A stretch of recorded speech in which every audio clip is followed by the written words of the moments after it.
ગોંડલની અંદર મારા ખ્યાલથી હું જે રીતે 30 વર્ષથી મારા જાહેર જીવનમાં પડેલો છું, મારા જાહેર જીવનની અંદર ગોંડલમાં ક્યારે મેં અશાંતિ જોઈ નથી. હાલની જો વર્તમાન સમયની વાત કરવામાં આવે તો ગોંડલની અંદર જે શાંતિ છે, જે શાંતિનો માહોલ છે, 18 આલમનો એક અવાજ છે, એ રીતે ગોંડલમાં મને ગુંડાગીરી જેવું કંઈ દેખાતું નથી. પણ મીડિયાના માધ્યમથી જે રીતે ગોંડલ ગામને બદનામ કરવામાં આવ્યું, ગોંડલ છે મિર્ઝાપુર છે, ગોંડલની અંદર ગુંડાગીરી છે, ગોંડલની અંદર પાટીદારોની જમીન પડાવી લેવામાં આવે છે. એક પણ પાટીદારની જમીન જો મેં કે મારા પરિવારે પડાવી લીધી હોય, મેં કે મારા પરિવારે, તો આ તમારી સામે બેસીને ઊભો થાવ ત્યારે મારું જાહેર જીવન છોડી દેવાની મારી તૈયારી છે. જેવી રીતે ખોટા આક્ષેપ કર્યા એનાથી જનતાની અંદર આક્રોશ વધ્યો છે. ખોટી જ વાત, ગોંડલને બદનામ કરવાની વાત, ગોંડલ મિર્ઝાપુર છે, ગોંડલની અંદર કોઈ દીકરી દેતું નથી, આ હદ સુધીના નિવેદન મીડિયાના માધ્યમથી આ બધા મિત્રોએ પેલા બેને જીગીસા બેને આપેલા છે કે ગોંડલની અંદર કોઈ દીકરી દેતું નથી. આ બધું ષડયંત્ર હું એમ માનું છું કોંગ્રેસ પ્રેરિત હતું. આ રેલી દરમિયાન મને જાણવા મળ્યું કે ગોંડલમાં કોઈ દિનેશભાઈ પાથર છે, એને અમારા બેનર જે લાગેલા હતા એ બેનરને તોડવાની કોશિશ કરી, અમુક બેનરો એને તોડ્યા. આનાથી જનાક્રોશ વધ્યો અને ગોંડલની સ્વયં બહારથી આવેલા હતા એને જાકારો આપવા માટે તમામ જનતા, તમામ સમાજ, ખાસ કરીને લેવા પટેલ સમાજ મોખરે રહ્યો છે કે અમારા ગામની અંદર શાંતિ છે, અમારી શાંતિ હણવા માટે કોઈ પ્રયત્ન કરે નહીં. અને આ તમને ગોંડલની જનતાનો જવાબ છે અને ગોંડલની જનતાનો આક્રોશ છે.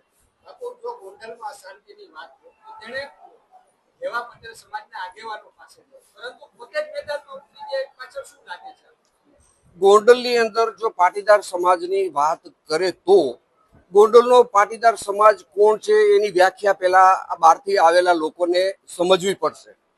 ગોંડલની અંદર જાહેર જીવનની અંદર 50 વર્ષથી લોકોની વચ્ચે રહીને જેને આગેવાની સ્થાપિત કરી છે, આવા બધા જ લોકો મારી સાથે છે અને હાલ મારી સાથે મારા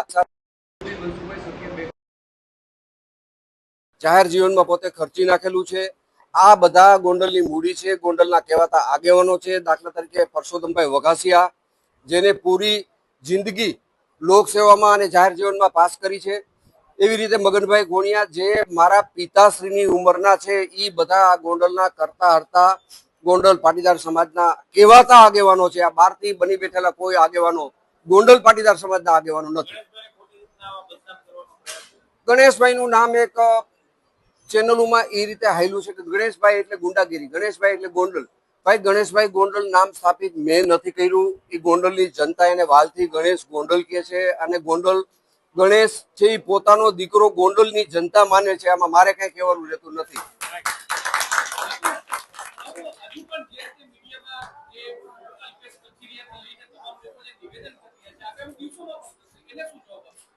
એનો જવાબ હું એમ માનું છું મિત્ર કે જે રીતે ગોંડલની જનતાએ જવાબ આપી દીધો છે, આનાથી મોટો મારો અવાજ નથી. ગોંડલની જનતાનો અવાજ છે મારા માટે સર્વોપરી છે.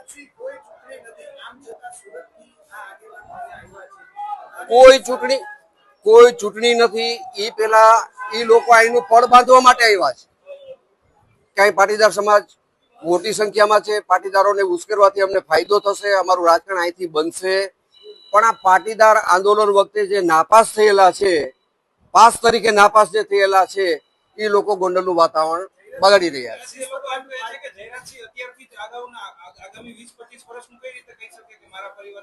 મેં કોઈ એવું સ્ટેટમેન્ટ નથી આપ્યું કે મારા પરિવારની ટિકિટ ભારતીય જનતા પાર્ટી નક્કી કરશે. અને ભારતીય જનતા પાર્ટીની ટિકિટ નક્કી કરવાનો ભારતીય જનતા પાર્ટીની પાર્લામેન્ટરી બોર્ડનો અધિકાર છે, નહીં કે અલ્પેશ કથિરિયાનો.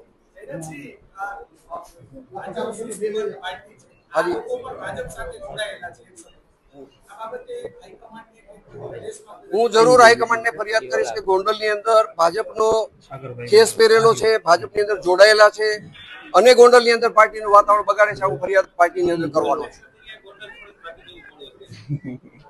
મને ખબર નથી. એ તો પ્રજાનો આક્રોશ હતો. ભાગી જવું પડે. પ્રજાથી મોટું લોકશાહીની અંદર કોઈ છે નહીં.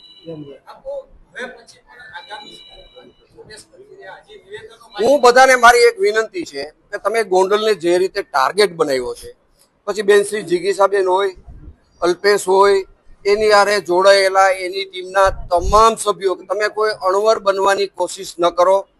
તમે આજે નહીં તો કાલે ગોંડલની અંદર ચૂંટણી આવવાની છે, એમાં તમે વરરાજા બનીને આવી જાઓ અને ગોંડલ જનતા તમને જવાબ દેશે. વિશેષ મારે એવું કેવું છે, મહિનાની અંદર આવવાની છે, તાલુકા પંચાયતની ચૂંટણી 10 મહિનામાં આવવાની છે, જિલ્લા પંચાયતની ચૂંટણી 10 મહિનામાં આવવાની છે, માર્કેટ યાર્ડની ચૂંટણી 10 મહિનાની અંદર આવવાની છે. 4 મોટી સંસ્થા ગોંડલની જે છે એની ચૂંટણી આવવાની છે. આમાં તમે મેદાને ઉતરો. મારી તમને વિનંતી છે, તમે અણવર નહીં બનો, તમે વરરાજા બનીને આવો, ગોંડલની જનતા તમને જવાબ આપશે.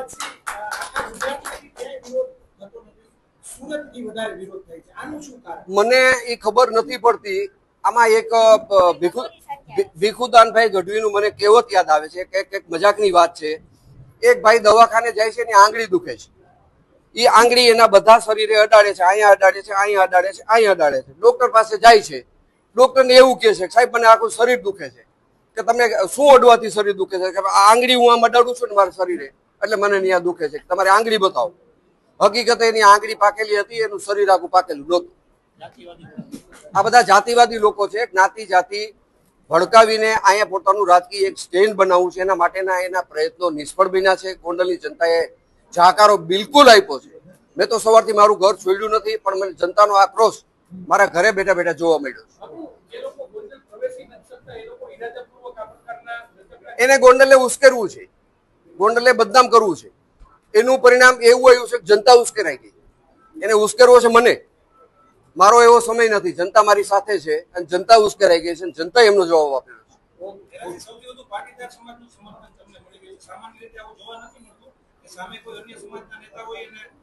મારી હારે જ મારા મુરબ્બી, મારી હારથી જ જે લોકશાહીની અંદર જોડાયેલા છે મનસુખભાઈ સખિયા આ વિશે વાત કરશે.